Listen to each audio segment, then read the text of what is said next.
Namaste everyone, and welcome to the second Anchor the Light for Monday. Well, the rest of the world is already Tuesday. And so tonight, I just want to share another story, a Zen story that we've talked about this before, but I think it's important for us to be reminded of it. And the story goes something like this. There's these two students that were arguing.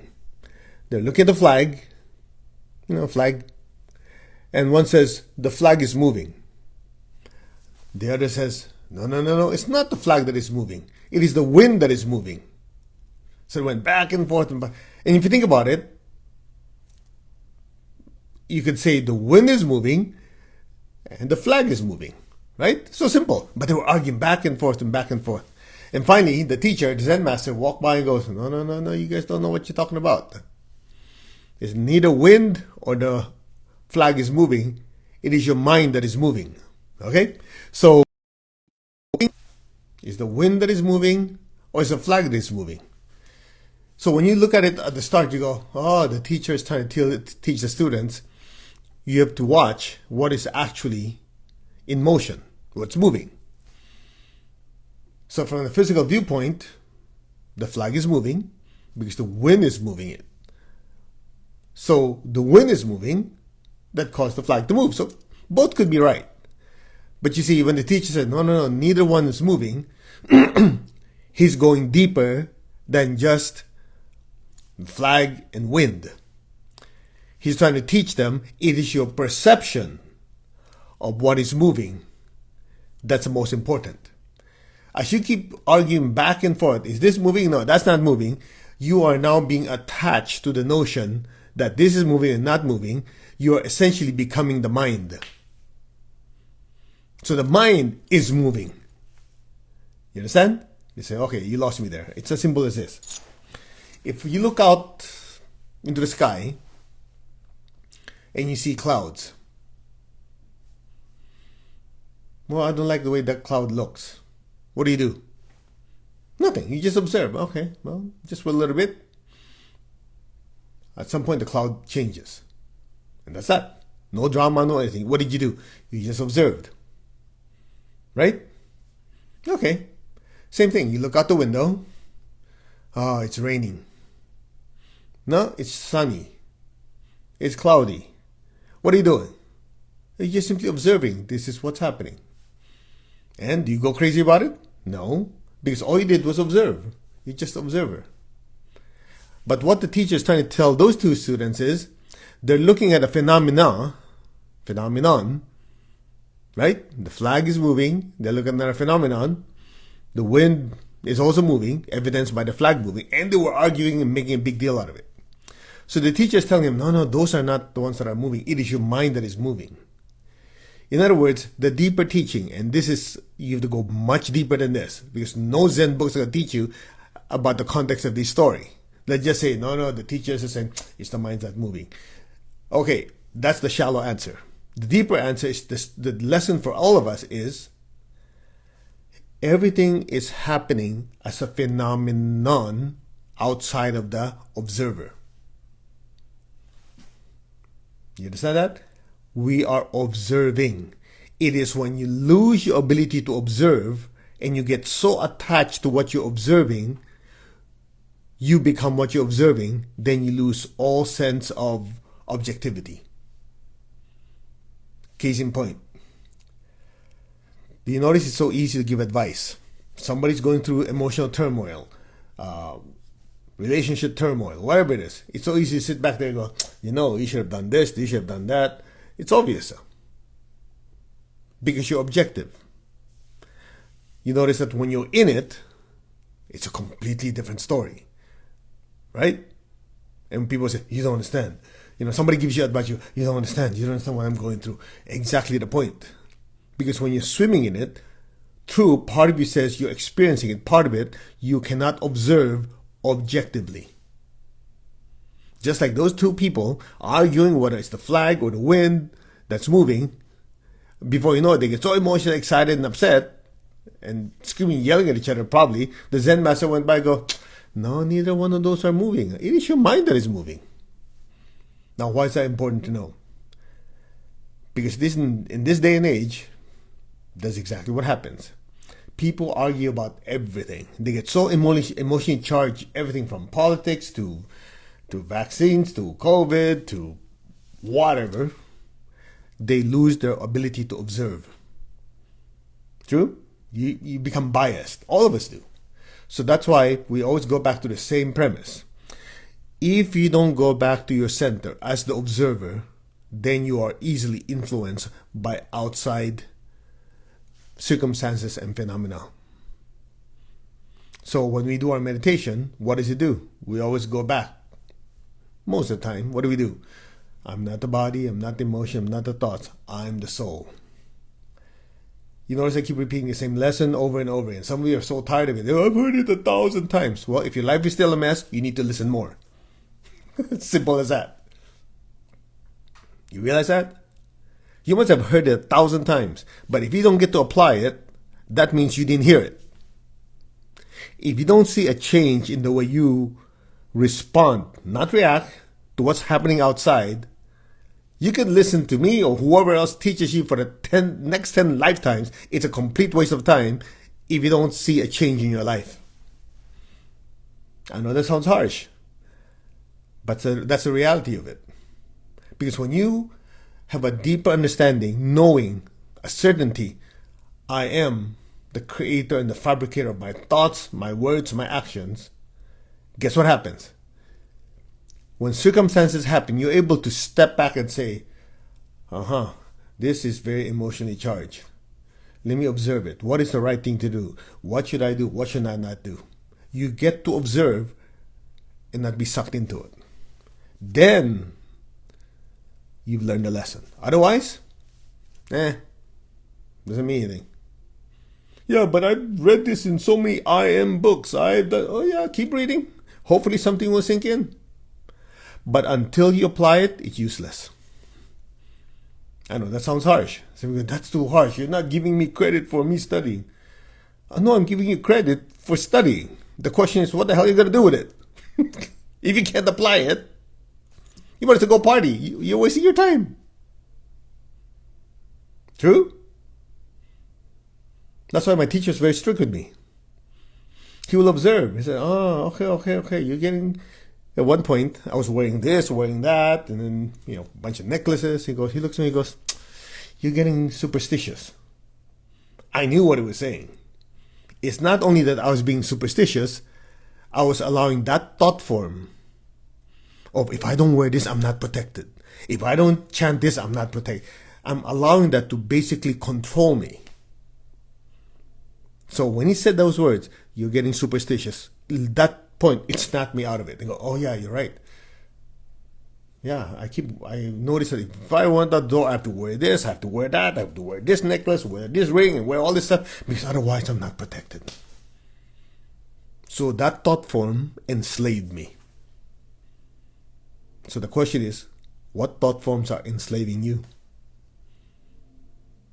Because the fact that these thoughts, emotions are enslaving you means the soul lost control. Lost control, lost the ability to be the observer.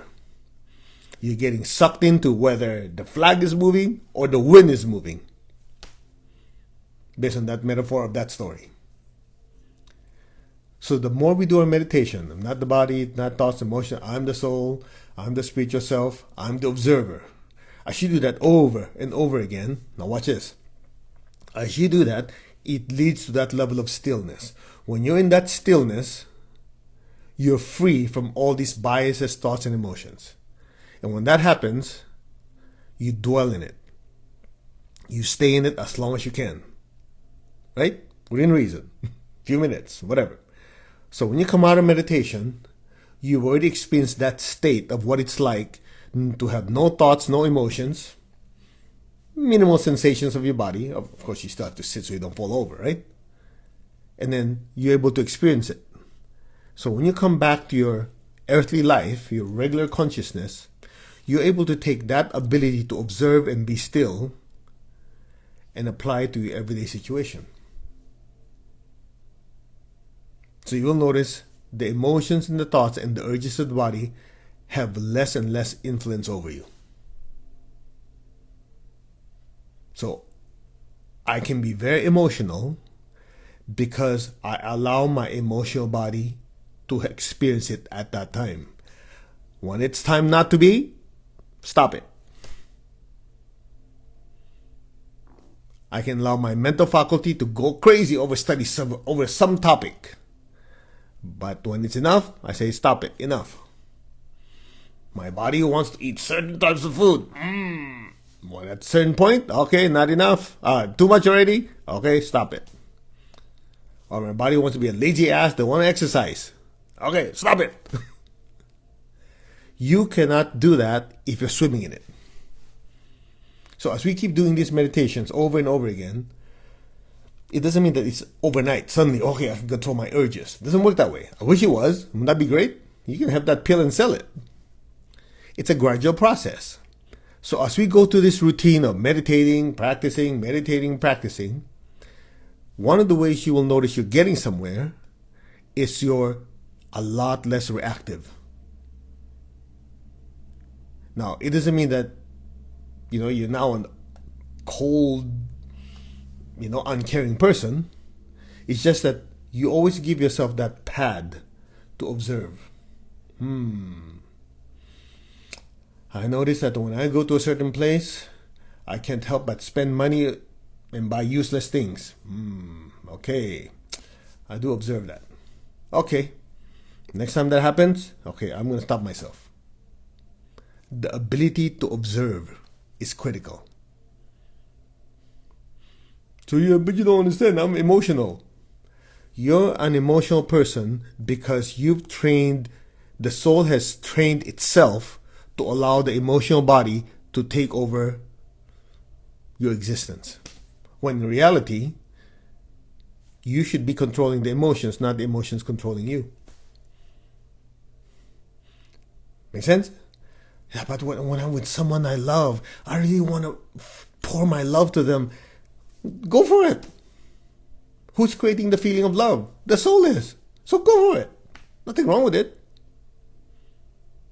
Because people make this mistake. They think, well, but if I'm a spiritual person, I should not feel anything. I should not think everything because I should always be feeling. No. All it is, to oversimplify it for you, is the ability to go back to who you are, recognize I'm the spiritual self that is making the body do this, making the emotions feel that, making the mind think this. You're the puppeteer in the background that controls the body, the emotions, and thoughts. So you notice, yeah, I'm with someone I love. And it's very important that I should feel love for this person. And I do feel love, so I allow my emotional body to go full blast and love this person. Make sense? Or you're with a person that you can't stand because for whatever reason they hurt your feelings. Watch this. The emotional body is so charged, it wants to feel anger, resentment, and use the body to beat the guy up. So, if the soul doesn't have control, the soul will just say, go for it. What happens? And then, I can't believe I did that. See the difference? Intense emotion. One is what you want. The other one is not. It's one that emotion wants. One you allowed. Here's the key. I allow my emotional body to go full blast. Just love that person. The second one, the tendency of the emotional body is to just go crazy, angry because you don't like that person, and the soul says, "Yeah, go for it." See the difference? I know a lot of you, this is very cerebral. And I wouldn't be surprised some of you sitting there going, yeah, but you're not being spontaneous. The whole idea of being spiritual is, I feel what I'm guided, what I'm downloaded with, I'm blah, blah, blah, whatever you want to use. That's all good and great. The question is, who's in control? Who is in control of your life? Who's controlling the body? Who's controlling the emotions? Who's controlling the mind? Who? That's the most important part. And without some level of spiritual practice or meditation, whether you like it or not, either the body, the emotions, or the thoughts would want to take over. You've heard me say this a billion times. You're a charioteer. Those are 3 horses. Who's boss? If you say the horse, good luck. You can jump off the ravine because the horse is just go. You just, okay, whatever. Make sense? But if the horses are trained, then it just needs a little bit of a, okay, we're going this way, we're going that way, we're going this way, we're going that way. So in that story of the Zen master, essentially what happened?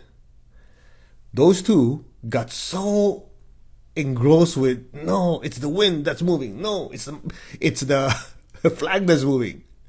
Over and over again, they got so attached to it. The Zen master just says, no, those are not moving. It is your mind.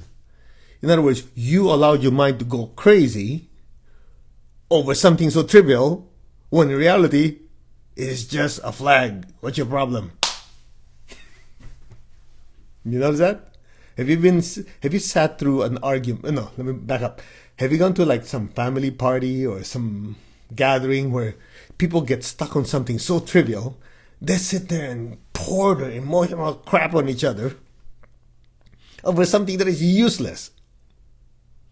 I mean, I actually sat down and hear people argue about useless things. I'm going, you got nothing else more important to use your brain cells on? Argue that, well, I really feel that. I can't even think of one. It's so ridiculous. I ignore them. That's why when people get so emotionally charged about something, you know what I do? I just watch. Waste of time. I walk away. Because just because somebody's emotionally charged about something doesn't make it right. It has to have a purpose. Otherwise, they're just allowing the emotional body and mental body to take over and create drama. It has to lead to something productive. Make sense? Have you ever sat in a board meeting where they're going, okay, we should talk about how to make the company more profitable, and yet somebody's arguing about the color of the box of the packaging, and they sat there for hours arguing about useless thing. Something like that. Because they allow the emotions, the mind, to take over rather than say, wait, I, the soul, the spiritual self, will direct my emotions and thoughts so that it comes out with something, with what I want. Now, I know what some of you are saying, because it always happens. Yeah, but I don't want to live like a robot. I don't want to, like, everything's calculated. Everything is this. I want to just flow with it. Okay. What flows down the river? Dead fish. Right? You see, people use that word, just flow with it, oftentimes because they're too lazy to think. They're too lazy to say what is right, what is wrong. Let's just flow with it. To put it in proper context, this is how you flow with it. You did your best, you calculated, you planned everything, and you let it flow. But people use let it flow by being a lazy ass. They just say, whatever happens. Boy, if it ends up being a big argument, well, it just happened. Get the idea? Haven't you heard people say it a lot? I just go with the flow. Yeah, dead fish flow downstream. People who achieve don't just flow downstream. They swim upstream. They go against what everybody else is doing. Right? Or if you're smart, you go, I want to go that way. The current's going that way, then I'll go with it because that's my objective anyway. In other words, there's some level of soul control. And that won't happen if, number one, you don't know who is the observer, let alone the ability to observe. So stop arguing whether it's the mind, stop arguing whether it's the flag that's moving or the winds that's moving. Make sense? So whenever I'm with my teacher, Master Chokok, he never says, oh, okay, let's just flow with it. No, he'll say, okay, let me think, what are the options? This makes more sense, this doesn't make sense, okay, let's do this. And when it doesn't go his way, you know what he does? He goes, okay, let's recalculate. That's still our objective, but maybe this approach doesn't work, let's change approach. constancy of aim and effort. And the funny part is, when I attended my first Unleash the Power Within UPW with Tony Robbins, he says his own way. If you want to reach your objective, your goal, what if that approach doesn't work? Change your approach. If that approach doesn't work, change your approach. If that doesn't work, what do you do? Change your approach. When do you stop? You don't, until you reach your objective. Same thing. They say the same thing. One is said by a spiritual teacher. One is said by a success coach. They didn't say, just flow with it. Just whatever happens, happens. That's not the mindset of an achiever. You realize that? That's not a mindset of an achiever. And I'm even talking about spiritual achievement. So really? I thought you go with the flow. Okay, let's play it out. Then after this, we'll meditate.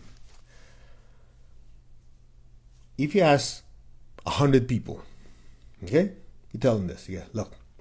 If you do this meditation, if you do this breathing exercise, if you do this and this, you'll experience inner peace. You'll have better control over your life.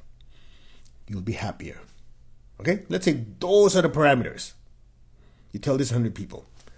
So, for the next year, I want you to go with what you feel is right to get there. Listen to the word I just said. Do what you feel is right to reach that objective.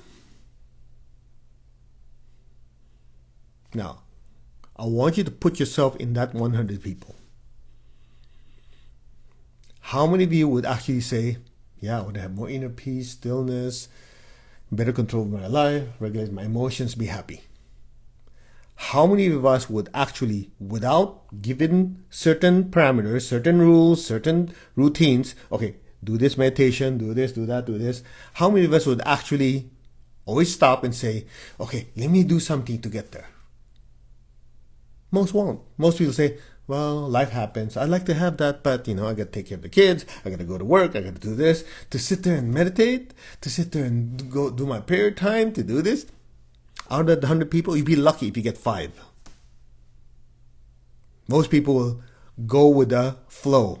Or flow of what? Flow of not doing it. True? Not true. Think about it. Things that are important, goals that are important, requires effort. Think about it. Requires effort. If it's important enough to you, what happens? You say, well, I'll find time. You heard the saying, you don't find time, you carve out the time. It's not even I make time, carve, because whether you like it or not, you're going to have this stuff going on. You actually go, put what you want.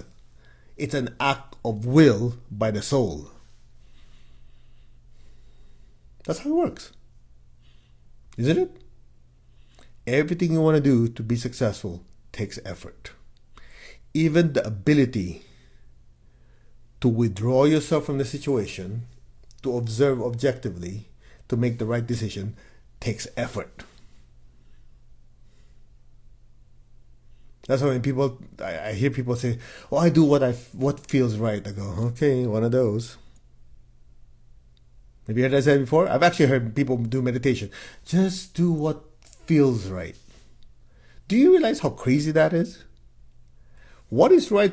What if one person says, what feels right to me is shove a whole gallon of ice cream in my mouth, while the other person is, what feels right to me is to jump off a cliff?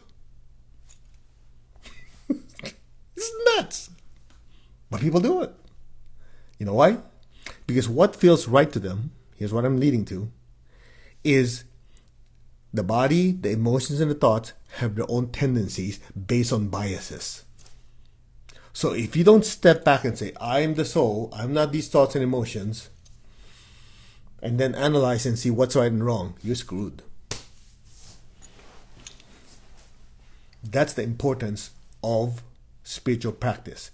Because spiritual practice, write this down, leads to clarity. Clarity leads to the ability to make right decisions. It's proactive. You don't let things happen to you. You make things happen. See the difference?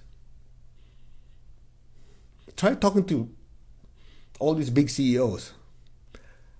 Ask them, how many of you just let things happen? Oh yeah, if they just let things happen, the company go down the toilet. You're a parent. I'll let just the kids do what they want. Your kids are going to be screwed. They're going to be, who knows it, if they happen to have bad peers. Life doesn't work that way. You always have to be in the driver's seat. So when you don't feel like being in the driver's seat, ask yourself a simple question. Why? Is it because I'm spiritually guided or I'm just a lazy ass? Because it takes too much effort to direct my life. True? So maybe this will convince you. If you don't take over, you're giving your power away. You realize that? If you don't make choices, then you're allowing the circumstances to make the choice for you.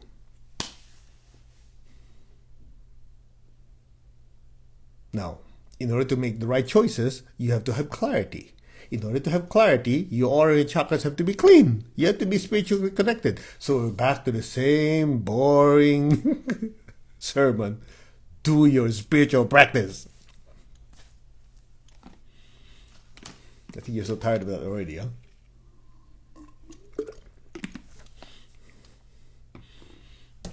That's it. That's the lesson for today. Very short, very simple.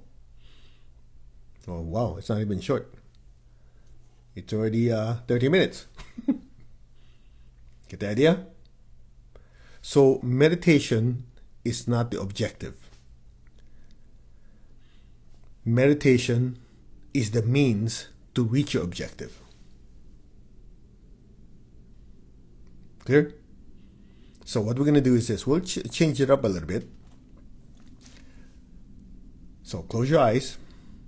Let's first ask for blessing to the Divine Supreme One, Divine Father, Mother, to all the spiritual elders, Holy Masters, Saints, Archangels, Holy Angels, spiritual helpers. Personally, to my teacher, Master Chokok Sui Mahaguja Mailing, we thank you for divine light, divine love, guidance, help, healing, and protection. We thank you in full faith, and so it is. Okay, just keep your eyes closed.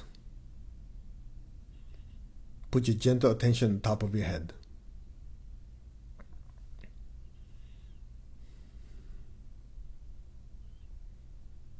I want you to observe your body. Just observe. Observe how you're sitting, how your legs, your arms, your body. Just observe.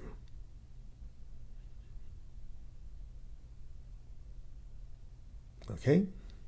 Next, observe your emotions. How are you feeling right now? You're feeling happy, you're feeling sad, you're pissed off because I called you out on your laziness. What are you feeling? Just observe. Just observe. Oh, you had a bad day, you had a good day, it's still emotionally hanging on you. Observe. Just observe. Just be observing. Now observe your thoughts. What thoughts are going to your mind? Are you still thinking of your projects? Are you thinking of work tomorrow? Are you thinking of your children? Are you thinking of your parents, your husband, your wife? Observe. Just watch your thoughts. What kind of thoughts are popping up left and right? Just like looking out in the sky, look at what kind of clouds are out there. How's the weather? How's the wind? How's the temperature? Observe. Step back. Observe. Observe the breathing of your body. Observe your posture. Observe the feelings. Happy, sad, angry, resentful. Just observe. No judgments, no conclusions, just observing. Gathering data, that's all you're doing. Observe your mind. Where is he going? Just observe. Now just kind of step back and observe it from a further distance. Just keep observing. Observe the body, the emotions, the thoughts. Observe. Now repeat after me. I am not that body. I am not any of those feelings. I am not any of those thoughts. In other words, the I am in you is affirming that those sensations of your body, those sensations of your emotions and your thoughts, these are not the I. So step back further and just watch. I'm not the body. I'm not any of those emotions and feelings. I'm not any of those thoughts. None of them is the real I. I'm not any of those. Be still.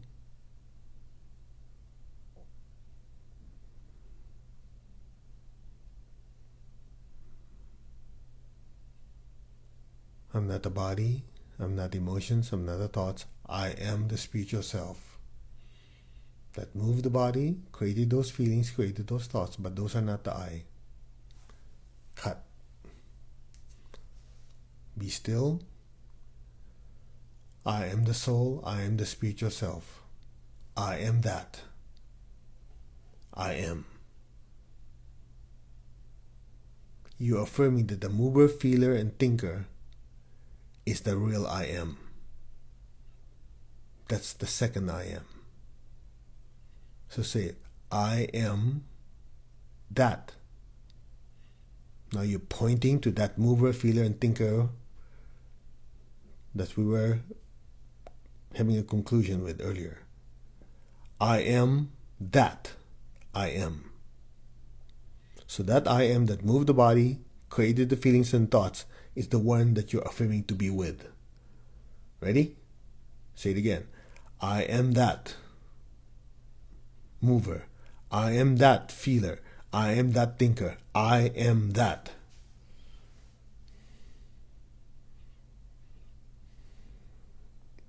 I am that being, that entity that moved the body, created those feelings and thoughts. I am that. So at this point, as you do this, your perception, your perspective is now outside the body. Just say, I am that.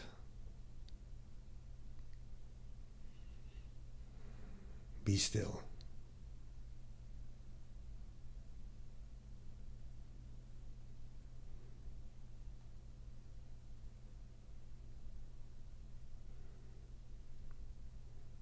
You're not the body, you're not the emotion, you're not the thoughts, you are the I am in you. You are the soul, the spiritual self. Affirm it and know it.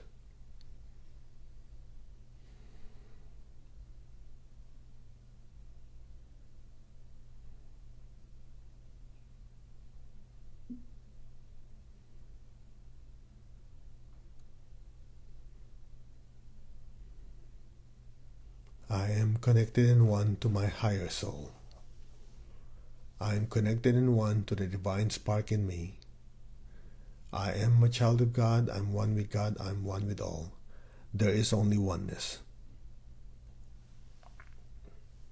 Just be still.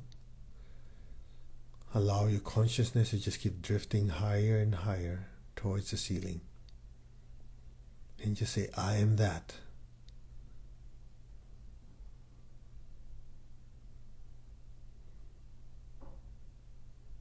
That I am. Be still.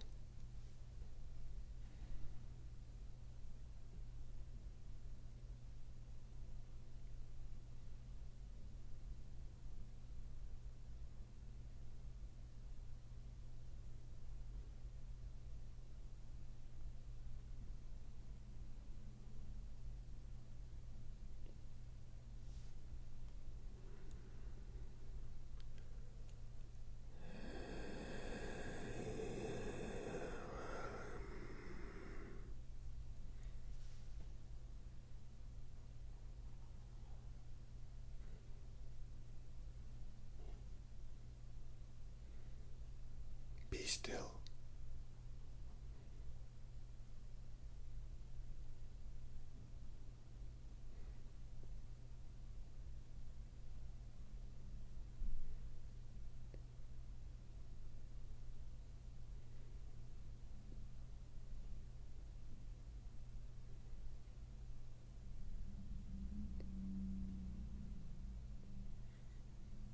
I am.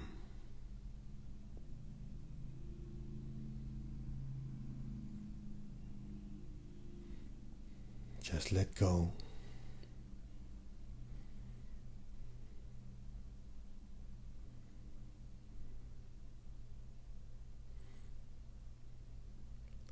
I am that brilliant light. That am I. Now.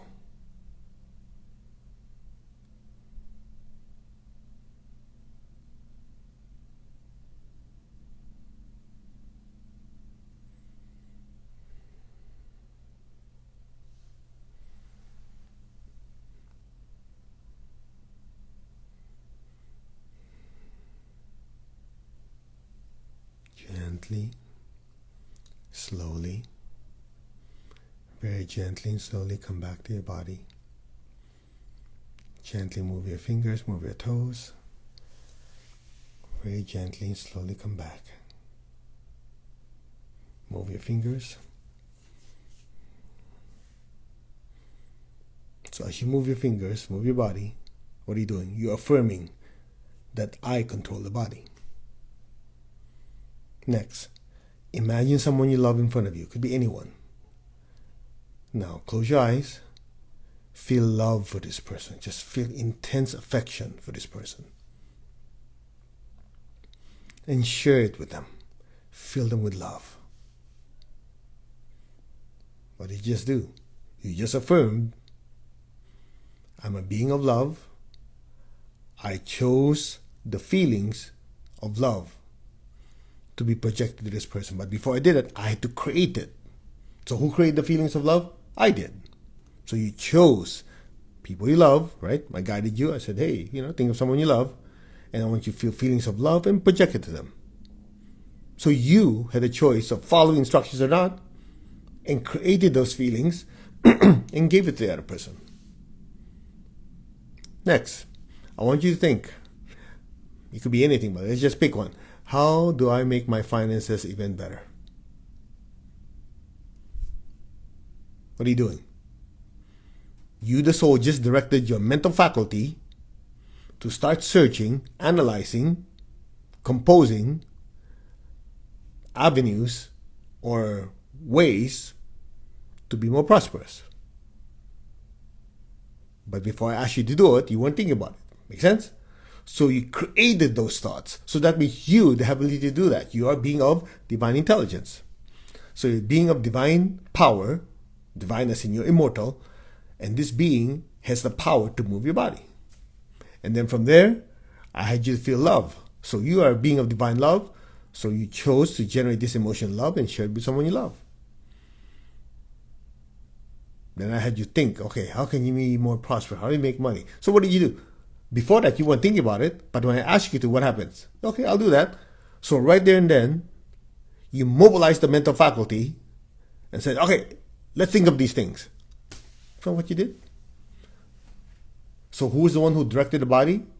I did. Who directed the emotions? I did. Who directed us? I did. Who's that I?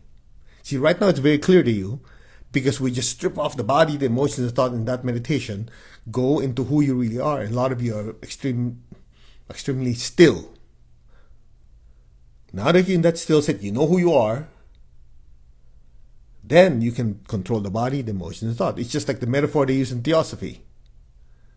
You first remove your physical body, that instrument. You move the emotion body, that instrument. You move the mental body, that instrument. So you know who you are. Then once you know who you are, you put on those one after the other. But at this time, you walk in with the knowingness, I control this body. I control these emotions, control these thoughts.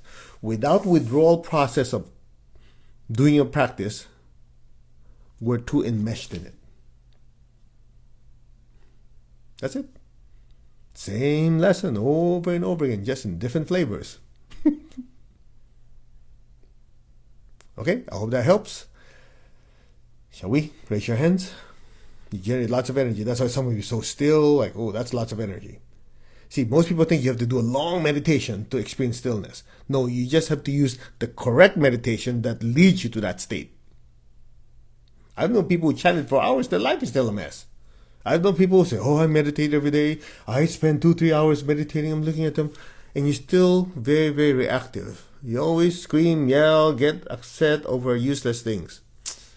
I think you just party. Those are useless times you did meditating. You didn't accomplish anything. And yet, when you and I do our meditation, we could be 5-10 minutes and you go, man, I don't want to come back. It's the correct technique. I'm not taking credit for it because I learned everything from my teacher. I just hope that I can instill that in you so you also have your lives transformed. Okay, so raise your hands.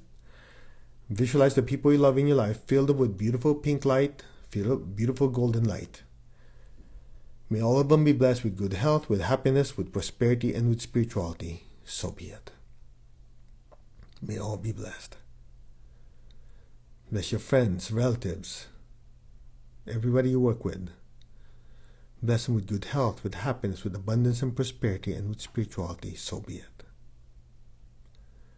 Now be aware of your feet and the base of your spine. This helps ground you. Project golden light downwards. Let our beloved Mother Earth be blessed with divine light, divine love, and divine power. Let our beloved Mother Earth be healed, regenerated, and revitalized.